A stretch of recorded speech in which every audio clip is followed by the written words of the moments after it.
The significance for believers. Kung sa man ang kahulugan ni dito sa mga magtotoo, no? Ang kahulugan sa pagkabanhaw ni Jesus Christ, okay, ikaw, ako, kitang tanan na ito kay Jesus Christ, adunay assurance of salvation.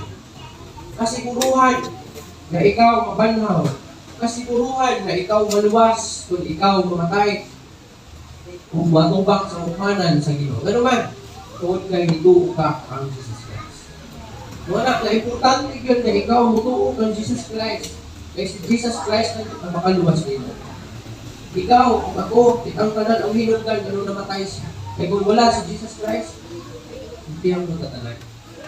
Pero man, si Jesus Christ naman ang bukong pamaagi ang malulog. Dili ang imuhang pagkamaayong tao, dili ang imuhang maayong binuhatan, dili ang imuhang pagka-religyoso, dili ang imuhang simbahan, dili ang imuhang education, dili ang imuhang kwarta, makaluwas mo. Si Jesus Cristo lang yun, makaluwas mo. Wala, kinahanglan hindi mo butuo kaniya. Kaya the moment na ikaw butuo kaniya, ikaw makabagon kayo kasiguruhan na ikaw maluwas. Pero kung di ka butuo niya, kabildihan sa iyong kalak, iyong paliwan. Tinugduman na ito. Ano na ikuha ka destination? Mapagkatuan sa kalag sa tao kung sa matay. Langit o impyerno. Pero daghan ang di mo tuo impyerno. Daghan ko nagtuo na isang unsa sila katautan, malangit sila. Because of prayer. Kung di na ako, kung mamatay ka, may turuhan pa ka mga luwas, kung makaputo yung mga family mo na nabili. Kung di, anak ang ituturo sa Panginoon. Iyon ang Bible sa Hebrews 9:27. Ang tao mamatay, makausap, human ni anak maghukom. Wala kay kapalit. Walang samtang buhi pa ka, imo magiging na desisyonan na mo alagad si Ginoo, mutungo sa iya. Ayaw mo lang na matay ka. Hindi ang mag-decide na itong buhi. Kapatuon ka langit. Kapag buhi ka, hindi mo ka gusto matong langit. Ano man? Dagang tao gusto matong langit, sigurado ko. Isang magsulping siguro na yung mga tao, hindi mato sa impyerno. Siguro, takhan magani siguro, hindi ko gusto matong impyerno.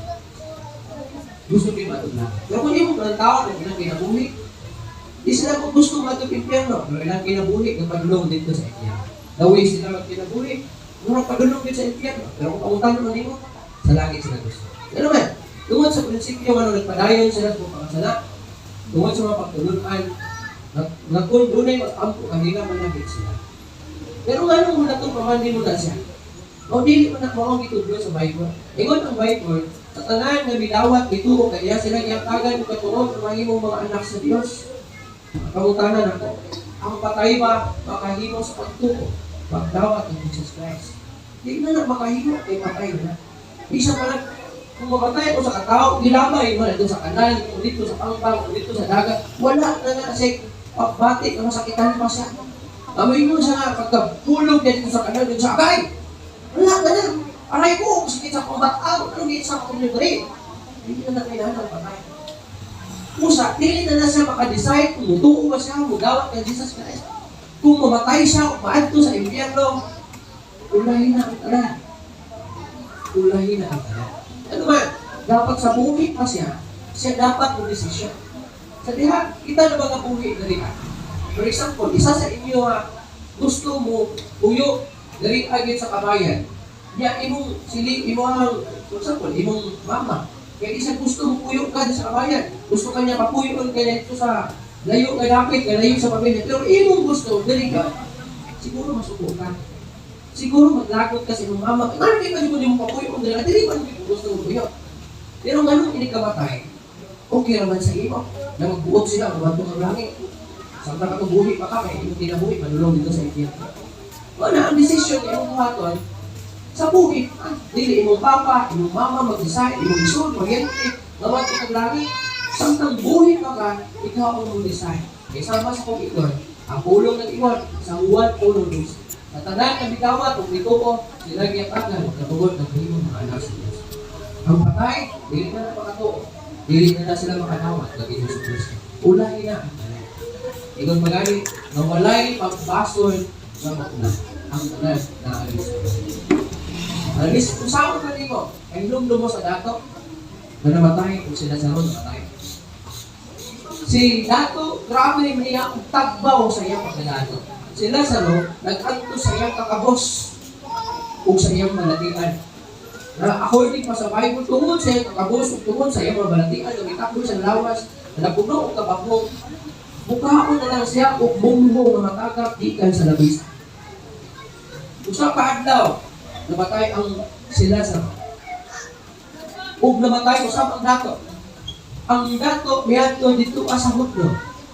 Ug si Lazaro miadto sa kiliran ni Abraham. Ingon ang Dato kay Abraham. Ingon niya Abraham. Kaya pwede ba na imong ikatuslog ang imong tudlo diri sa akong mga labi kay aron mabugnawan ko kay labihan kainit diri sa akong. Ingon ni Lazaro, ingon niya. Dili ko makahimos pag-anhat niya kanina.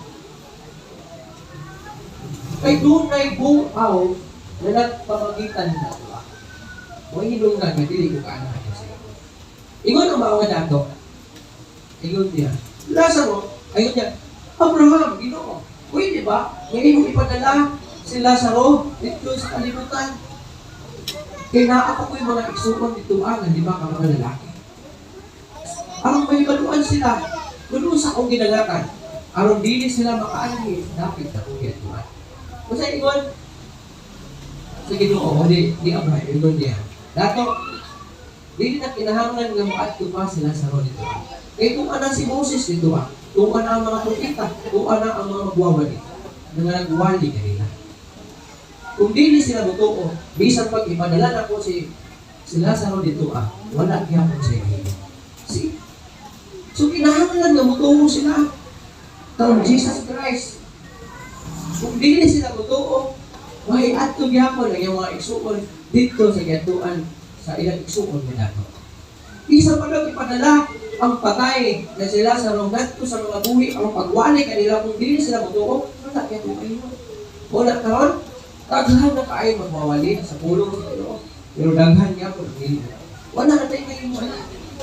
Sa diha na si Jesus Christ, isubo niya ang sitinta kabuok aron mapantala sa may balita.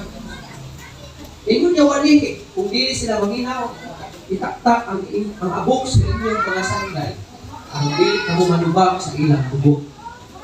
Ano man? Iwalingan na sila. Pero kung mahimpyano sila, dili na ligon sila. Kaya ila ka ng pagpili. Wala, usap ka hinundong kinig, na kung mamatay ka na may pagtuo ng Jesus Christ, ikaw makapagon kung kinabuhin, wala'y katapusan. Number 10, victory over sin. Makataton kita, aduna kita'y kasimuruhan, na mahimo kitang magpadaugon batok sa sala. Karon lison ka ay padaugon batok sa sala. Pero sa panahon unya sa pagpamanhaw, kita mahimo utli ang tubangan sa Ginoo. Another thing, hope in death. Adunay paglaom diha sa kamatayon. Sabi sa mamatay ka, there is hope na mabuhi ka. Sa adlaw sa pagpamanhaw. Walang ayaw, kawala o paglaom kung ikaw may pagtuo kay Jesus Christ. Kung ito kung mamatay ka, mamatay ako sa Krisman, hindi siya dapat manatlo. Tanawa si Paul. Sino ni Paul? Kay anak kay nako, ang kamatayon, may amo kalugan. Kasi, doon ikay palos siya. Kasi mabuhi, bisa namatay mo siya. Wala, ang tinuod ng Kristohanon, hindi siya dapat kahadlok sa kamatayan. Dapat yan ikalipay. Kaya according kay Paul, ang kamatayan, balikan na kamatayan. Pero kini kamatayan, usap alam sa kadaghanan, na wala Kristo sa ilang pinatuloy, usap kini kamakalinisan. Kaya naman, di lang ka mamatay physically, pwede po ka mamatay spiritually. Dua ka klase ng kamatayan, physical death, and spiritual death. Kung sa mga physical death, mamatay kita physically, musugot ka o sa dili. Mapatanood ka man kung matigunan. Mamabahay o malalaki, ang maayong lawas o daot inong lawas mo abot gayon ang adlaw sa inyong mamatay. Itang talan makamatay, gawas lamang atong tao na maaktan, balik sa Ginoo o maaktan sa rapture. At the rest of us, ang tanggil pala sa may kabuk, mamatay ka, kadugan ito na rin. Pero ang good news, kung sa diha na buhi ka, physically, kaya ikaw nagtuo ng Jesus Christ, Dili ka na makasinati sa kamatayon. Spiritual pa, spiritual. Kining sikan na gabaw ang pagkapukan sa iyong kalag dito sa kalay. Wala sa tarbuhi pa. Tuuhi si Jesus Christ na sa iyong kinabuhi. Kaya doon na lagi paglaon. Dumas ka. Tanawa ang usaka suga. Nalasika sa suga. Adunay kahaya bisan taliwala sa kangit. Bisan kung sa kangit ikaw sa palibot, di ba? Bisan imo lang light sa iyong cellphone. Magandang siya, makita. Bisan lapad kayo ang nangitngit, pero makita ang kahaya. Bisan dito lang sa layo tayo. Makakita ka nga, uy, nanay kahaya diya. Bisan hayag lang sa cellphone din. Makita niya, dunay suga. Walang ikanak sa ang pagkabanha. Adunay kahayag. Adunay yung badri ang resurrection at pagkabanha nagdala kini kung walay katapusan ng tao. Ano man, makabatol na o eternal life.